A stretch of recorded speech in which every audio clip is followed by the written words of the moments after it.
महाराष्ट्र में कोरोना के बढ़ते मामले और ऊपर से कोरोना वैक्सीन पर बीजेपी और शिवसेना के बीच सियासी जंग छिड़ी है।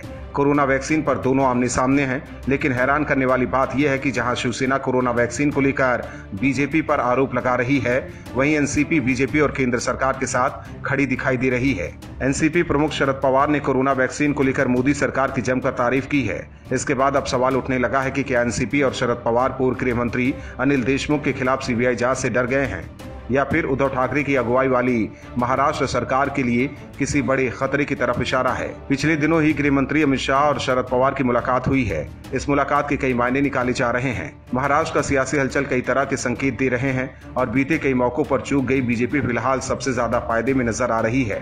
दरअसल अनिल देशमुख के खिलाफ लगे आरोपों को सुप्रीम कोर्ट ने गंभीर माना है। अनिल देशमुख के एनसीपी का ही नेता होने के बावजूद शरद पवार ने भी आरोपों को गंभीर प्रकृति का ही माना था, लेकिन जांच के पक्ष में कभी नहीं रहे। शरद पवार ने अपने खिलाफ ईडी की जांच को तो अपने राजनीतिक कदम से न्यूट्रलाइज कर दिया था, लेकिन ना तो सुशांत केस में और ना ही अनिल देशमुख के मामले में सीबीआई जांच को लेकर वैसा कोई रास्ता नहीं निकाल पाए। एनआईए की गिरफ्त में आए सचिन वजह के जरिए 100 करोड़ रुपए महीने की वसूली वाले अनिल देशमुख के खिलाफ परमवीर सिंह की चिट्ठी से मचे बवाल के बाद सबसे पहले शरद पवार ने ही मोर्चा संभाला था, लेकिन तभी संजय राउत ने जो बयान दिया वो शिवसेना नेतृत्व के खिलाफ चला गया। अब तक तो यही देखने को मिलता रहा है कि बीजेपी के खिलाफ एनसीपी, शिवसेना और कांग्रेस मुश्किल घड़ियों में मजबूती से एकजुट पाए गए हैं, लेकिन इस बार शिवसेना, एनसीपी और कांग्रेस तीनों की राहें अलग अलग नजर आ रही है।